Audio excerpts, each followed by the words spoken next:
Salut à tous, j'espère que vous allez bien, on se retrouve aujourd'hui pour une nouvelle vidéo. On va revenir sur l'actualité de la dernière semaine, que ce soit au niveau du mercato ou encore de la continuité des championnats, de la Ligue des Champions, etc.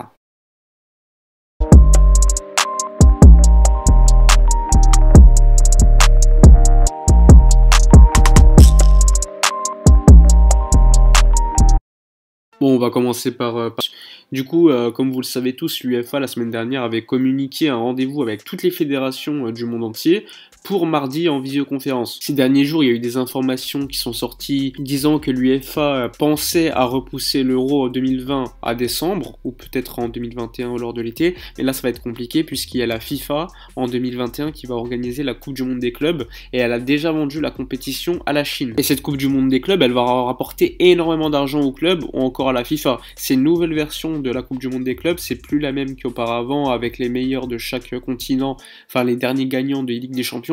Là, ça va être les meilleures équipes de chaque continent. Il y aura au moins 5-6 équipes par continent. Du coup, en gros, pendant l'été 2021, il était prévu que 24 équipes du monde entier, les meilleures équipes du monde, participent à la Coupe du Monde des clubs. Et là, donc, ça va être très compliqué parce qu'il y a l'Euro 2021, enfin l'Euro qui pourrait être repoussé en 2021, et pourquoi pas également la Copa América. Donc là, on se retrouverait quand même dans une situation inédite, puisque la Coupe du Monde des clubs 2021 avait comme objectif de remplacer la Coupe des Confédérations, qui, elle, permettait à toutes les nations qui avaient gagné par exemple l'Euro, la Copa América, la Coupe d'Afrique, etc. de s'affronter lors d'une compétition. Et du coup là la Coupe des Confédérations a complètement disparu. On sait quand même que depuis pas mal d'années il y a quand même des tension, on va dire, entre l'UEFA et la FIFA, et du coup les deux organismes devraient se mettre d'accord. Du coup dans ce cas-là il faudra décider si c'est l'Euro qui aura lieu en 2021 ou la Coupe du Monde des clubs. On verra donc bien ces prochains jours. En tout cas il y a une information qui est sortie aujourd'hui par le journal espagnol AS qui dit que l'UEFA a appelé pour demain les 55 fédérations européennes à réorganiser le football européen en raison, vous savez tous, et l'article dit qu'il y aura des décisions importantes qui vont être prises demain, notamment 3 décisions fondamentales on peut le dire. C'est la décision de reporter l'Euro en 2021 ou non, on verra bien. Il y a également la décision de trouver le meilleur format possible pour conclure la Ligue des Champions, tout simplement. Et dernière décision que l'UEFA devra prendre, c'est les critères de désignation des champions de chaque championnat et les promotions ou encore les descentes. Ce qu'il faut préciser, c'est que la priorité pour l'UEFA, c'est que les championnats se terminent. Mais moi, je vais vous parler dans le cas où les championnats ne se termineront pas, l'UEFA est plutôt favorable au fait qu'on gèle les classements actuels, et du coup, tous les leaders des championnats européens seraient champions automatiquement, tous ceux qui seraient derniers descendront automatiquement, etc., etc. C'est vraiment important, puisqu'il y a des clubs qui dépendent par exemple de la Ligue des Champions pour gagner énormément de revenus. Par exemple, je pense à l'Olympique Lyonnais qui aujourd'hui n'est pas qualifié pour la Ligue des Champions prochaine, et qui depuis quelques jours montre clairement son désaccord pour que les championnats soient gelés, et veuille donc reprendre le championnat pour espérer de monter au classement. Après, comme je vous l'ai dit, la priorité pour l'UEFA c'est que les championnats se terminent, et du coup il faut trouver des dates libres pour clôturer les championnats, mais là ça va être compliqué puisque comme je vous l'ai dit, comme il est impossible de prévoir la fin de la pandémie, il est quand même assez compliqué de prévoir ce qui va se passer ces prochains mois, ces prochaines semaines. En tout cas, s'il est impossible de pouvoir clôturer les championnats, l'UEFA est favorable à ce que les champions de chaque championnat soient les leaders actuels. Ce qu'il faut savoir, c'est que cette situation, elle est arrivée une fois dans l'histoire de l'UEFA, il faut remonter à 99. En fait, l'UEFA, elle était sous la présidence de Johansson, un Suédois, et il avait décidé d'accorder aux partisans de Belgrade le titre de champion, puisqu'à l'époque, il faut savoir qu'il y avait le déclenchement de la guerre des Balkans et qu'on n'avait pas pu finir le championnat. Du coup, c'est l'UEFA qui avait décidé du champion, le leader qui était dès lors le partisan de Belgrade a été titré. Après, ce qu'il faut savoir, comme je vous l'ai dit dans la vidéo précédente, la législation espagnole, elle dit que le classement final de la compétition devrait être décidé d'un commun accord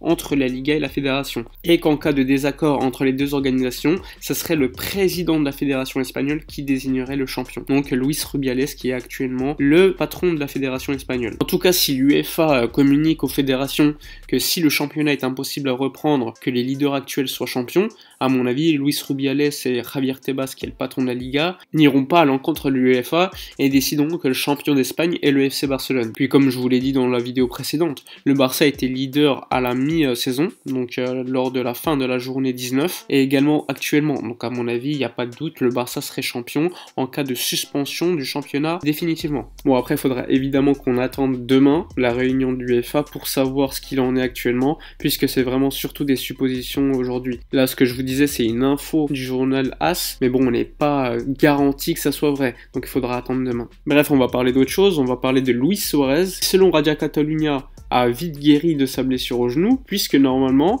il est attendu que mi-avril, il puisse revenir sur le terrain d'entraînement et pouvoir s'entraîner avec ce coéquipier. Et comme je vous l'ai dit, là, c'est vraiment dans le cas où la pandémie disparaîtrait, et à mon avis, ça ne sera pas le cas. Au moins, on sait que Luis Suarez va bien et devrait quand même être en état de jouer au football d'ici quelques semaines. Puis on sait jamais, peut-être que l'UEFA décidera de jouer la Ligue des Champions à huis clos lors du mois de juin et juillet, etc. Peut-être que Luis Suarez, du coup, sera en état de pouvoir jouer ses matchs. Voire même la Liga, puisque Javier Tebas, dans les journées espagnoles aujourd'hui, a dit qu'il était confiant que les matchs de Liga restants puissent se jouer lors du mois de juin, juillet, enfin en tout cas en fin de saison normalement. Mais bon, on sait pas, hein, comme je vous l'ai dit, personne n'est omniscient, on peut pas savoir ce qui va se passer ces prochaines semaines. Donc à mon avis, Javier Tebas devrait faire plus attention à ce qu'il dit. Je pense pas que Javier Tebas puisse lire dans l'avenir, du coup, faudrait peut-être qu'il se taise. Surtout qu'il a mis en avant l'aspect économique, en tout cas il a précisé que les clubs espagnols pourraient perdre 900 millions d'euros à cause de la suspension du championnat, puisque les clubs perdraient énormément d'argent des droits télé, et également de la billetterie des stades, hein. Et encore pour le Barça par exemple, il y a également les musées, la vente de maillots, etc.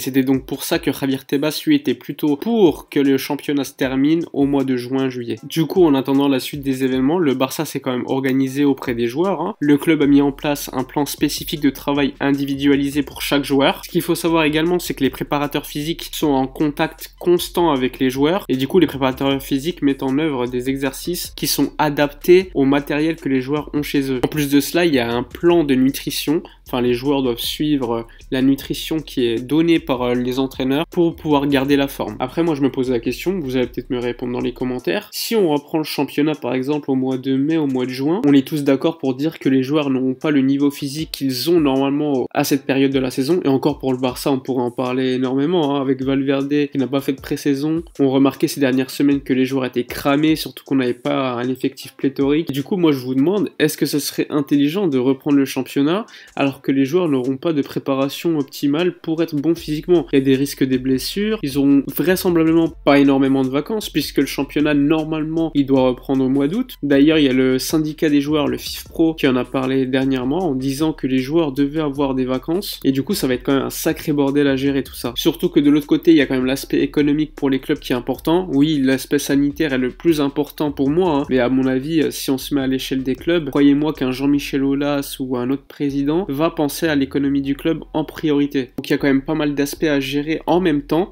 En plus, je vous en ai pas parlé, mais pour l'instant, les Jeux Olympiques ne sont même pas annulés. Et on sait qu'il y a quand même certains joueurs qui voulaient jouer les Jeux Olympiques. Je pense notamment à Gérard Piqué, à Sergio Ramos, à Mbappé, etc. Même si le PSG ne voulait pas libérer ses joueurs pour jouer les Jeux Olympiques. Enfin bref, on est dans une situation chaotique au niveau sanitaire. Donc j'espère que vous allez bien rester chez vous, confinés, et ne pas mettre en danger d'autres personnes. C'est quand même la priorité aujourd'hui. J'espère que vos familles iront bien, sans problème, etc. Nous, on se retrouve pour une prochaine vidéo, probablement peut-être demain, si l'UEFA nous annonce des décisions importantes concernant l'Euro ou encore la Ligue des Champions. Enfin bref, on se dit à bientôt. D'ici là, portez-vous bien.